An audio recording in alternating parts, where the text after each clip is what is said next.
The storm had felt like a rumor all day, but now, the sky was delivering. For a second, like a knife catching a glint of light and refracting it in multitude, everything gleamed white. The lightning split the whole sky in half, and in that moment, it was brighter than daylight. The tops of the gravestones seemed to pulse like strobe lights in a nightclub before blackness settled them down again. She was kneeling in front of her sister's grave. She came here often, after all, that's what a mourning sister did, but she felt better coming at night. Shrouded in darkness, she could be herself, and she could feel what she wanted to, which, sometimes, was nothing. A cavernous, echoey space of emptiness. Perhaps there was a bit of pride if she were being honest. Along with a genuine sense of connection, even though her sister was nothing more than a skeleton 6 feet under. Funny, how it took death to rekindle a connection that hadn't existed since the womb. Either way, the emotions weren't appropriate for daytime mourning. The lightning seemed suitable for tonight. It was the anniversary of her sister's death. And it lit something up inside of her too, a dark part of her that she didn't always feel comfortable touching. In the dynamic moment when everything became bright, she leaned forward and put her lips on the cold stone. She was certain that whatever plane of existence her sister lived on in, her head was exploding at this artificial expression of tenderness. It wasn't totally artificial. It really wasn't. It was just that, in life, they were polar opposites. Good and bad. Angel and devil. Black and white. They were identical, but no one would ever mistake one for the other. And yet, the thought that had hung out in her mind for the past year said otherwise. They were not so different. Their mother, Paige, would have told you there was something wrong with Madeline right from the start. Her daughters were identical twins, but the resemblance was purely physical. Madeline had been a difficult baby from day one. She was one who cried non-stop, who refused to nurse. When Paige would finally get her settled and carefully place her down, she rarely got as far as the nursery door before Madeline's blood-curdling cries began again, often waking Erica as well. Paige would want to sob on the floor. She was so absolutely depleted. Madeline was an infant who made Paige understand why shaken baby syndrome was a thing. As a toddler, Paige would tell you that Madeline fine-tuned her mean streak. Paige could not take her eyes off her for even a second, for fear she would push Erica down the stairs, or pinch her so hard a purple welt would instantly appear. Erica, by contrast, was sweet as pie, and Paige thanked God every day for that. She didn't think she could have handled 2 demon babies, which is how she thought of Madeline. At night, she begged God to forgive her. What kind of mother hated her child? Oh, she loved her, she loved them both. But she detested Madeline.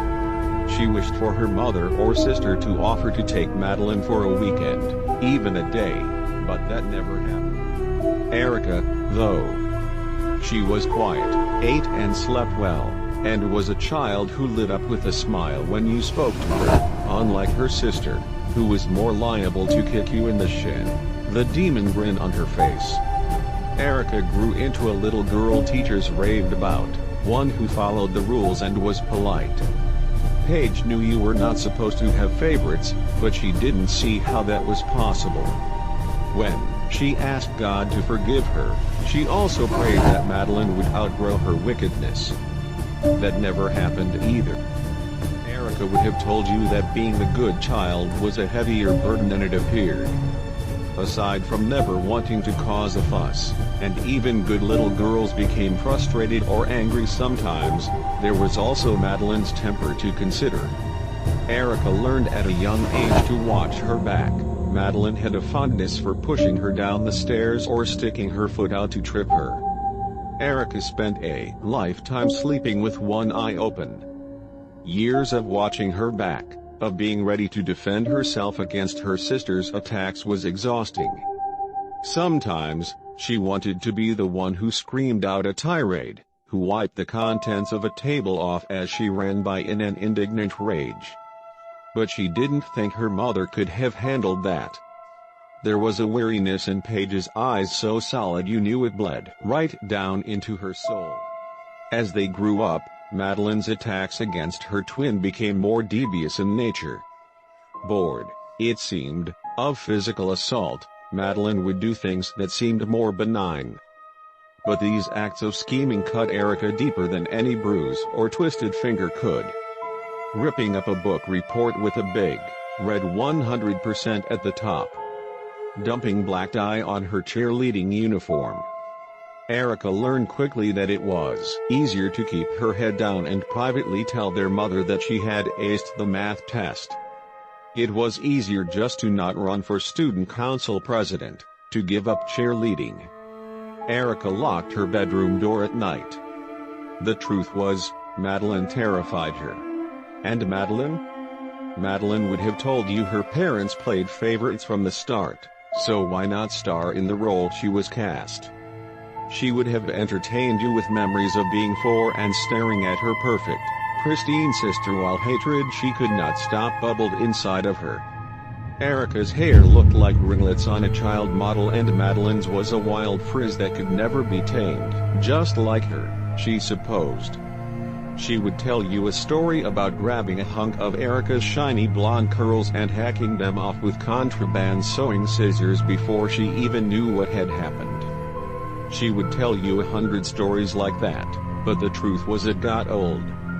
Erica never reacted to physical attacks, just hid her quiet, pathetic face in her hands. Madeline had to become more creative. She would tell you about how she slept with Erica's high school boyfriend and made a video of it. That was fun. How she posted it online and watched it go viral in a matter of hours. How she had kept her face out of the video, so no one knew it was her. Everyone assumed it was Erica, but Erica knew. Erica knew, because she was a virgin. Madeline knew this secret of hers because she had read Erica's pathetic little diary, the one with the pink patent leather cover and a lock that looked like it belonged to a 12-year-old. Madeline would tell you the best part was that Erica's boyfriend had no clue he was hooking up with the wrong twin. His eyeballs practically bulged out of his head. He was so excited when Madeline locked Erica's bedroom door and promptly took off her shirt. Madeline had chuckled after he left and she watched the video, excited to see how this would play out. As she expected, Erica's good girl reputation took a hit and she broke up with her boyfriend. Good. Served her right. Madeline would tell you about how her hatred for Erica ran so deep she was unsure of who she was without it. Their father, Andy, wouldn't tell you anything because he had split years ago. It was no secret that his reasons for departure were hinged on the behavior of his maniacal, manipulative, psychotic daughter. Both girls had heard him scream this phrase at their mother, who was refusing to get Madeline help. Scream it as if instead of Madeline her name was maniacal, manipulative, psychopathic daughter. They were only 5 years old at the time. Paige felt that Madeline was much too young to be subjected to testing, therapy, or medication. Andy felt the complete opposite, and so their marriage, which had once been a true love affair, although neither girl knew that, dissolved. Lightning spliced through the night again, and she traced the lettering on her sister's grave. She was glad she was dead. Oh, she would never say that, even though people probably expected her to. Even though her mother side-eyed her through silent dinners, the gaze of a woman mourning tinted with fear. She was pretty sure her mother knew that the accident hadn't been an accident. Paige would never say anything though. Their mother had been through hell and back. Losing her husband. A lifetime of a maniacal, manipulative, psychotic daughter. Losing a child, which, no matter what the circumstances, was devastating. Paige was withered up, spent. Her movements were ghost-like, as if she had died alongside her daughter, It hadn't been murder or anything like that.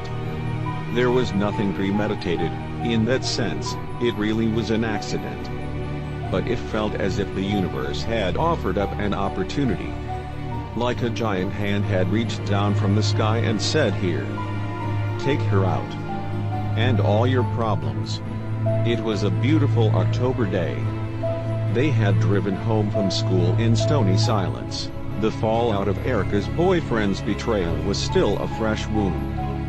She had parked the car and was gathering her things and then realized she needed to move it to the street. Their mother wasn't home yet, and she would need access to the garage. She threw it into reverse and immediately felt a dull thud, a heavy tap. Instinctively, she slammed on the brakes. And then, she let them up. She let the car roll backwards, feeling the satisfying rocking as it ran right over her sister and accomplished what she'd dreamed of so many times. It was shocking, both what had happened and the sense of peace that she felt about it.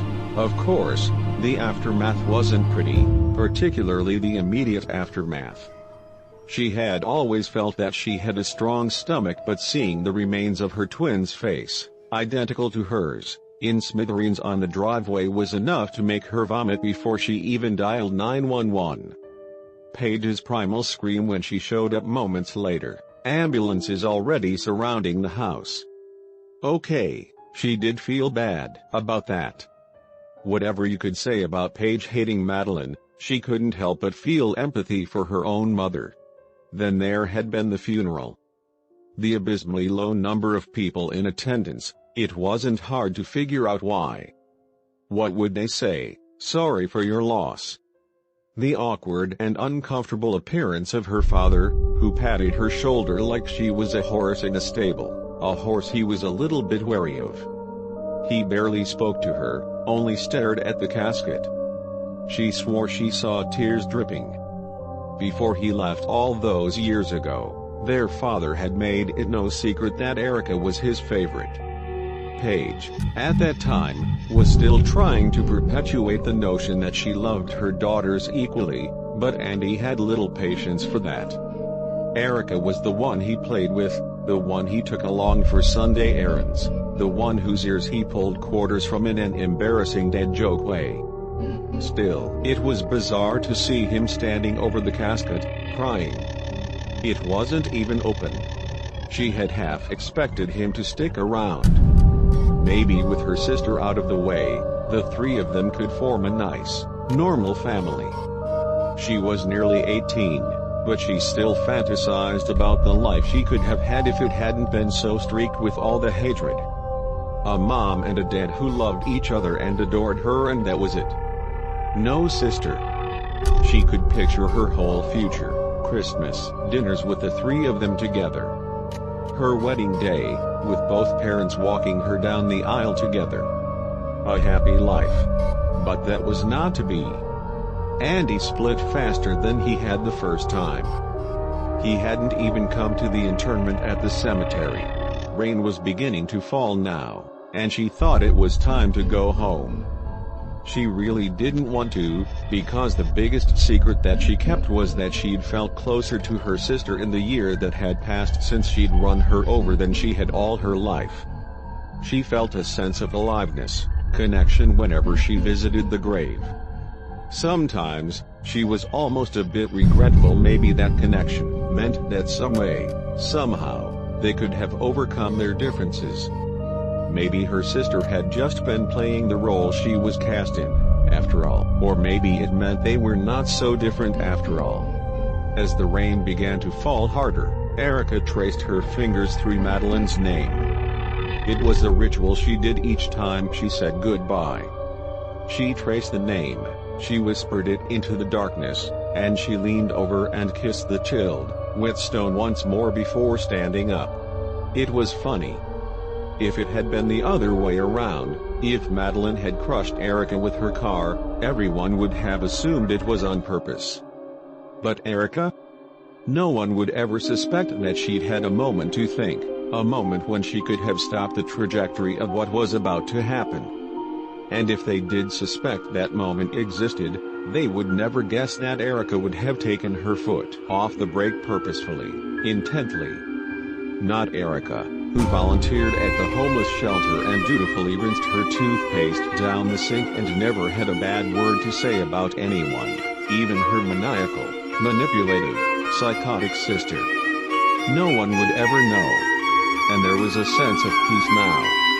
At least she didn't have to watch her back all the time, always wondering what Madeline was up to. The space gave Erica time to think about things. The amount of energy that had been spent managing, deflecting, and watching out for Madeline's hatred was mind-boggling. Without her there was a lot of space. Maybe that was why she liked the way she felt when she visited the cemetery. It was familiar. Erica leaned over and kissed the gravestone one last time. She felt that jolt of electricity coursing through her, that piece of evil that seemed to come from Madeline. She had always understood Madeline's hatred because she felt the same way. She had just never done anything about it. At least until the day of the accident. No, they were not so different, were they? As Erica turned to leave, another bolt of lightning bent the sky white and purple. Just at that moment, she swore she saw a hand reach out of the ground, grab her ankle and yank her. When the darkness enveloped her again, she saw she had only tripped over her own 2 feet. There was nothing there. No hand sticking out of the ground, no ruptured earth. Still, Erica was shaken.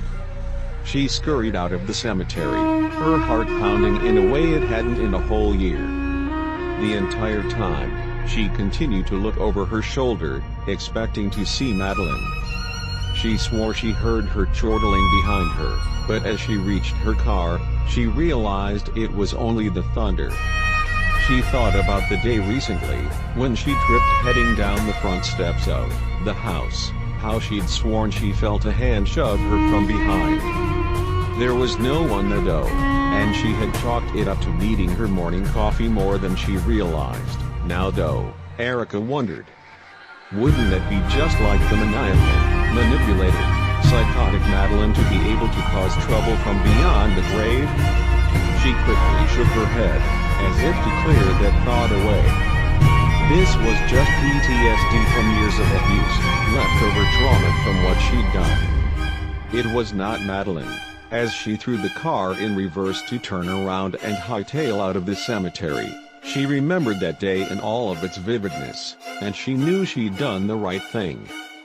There was only so much Madeline could do anymore, being dead and all. Erica was glad she was dead. She was glad she was the one who made it happen. Madeline wasn't the only one who was maniacal, manipulative, psychotic. No, they were not so different, after all.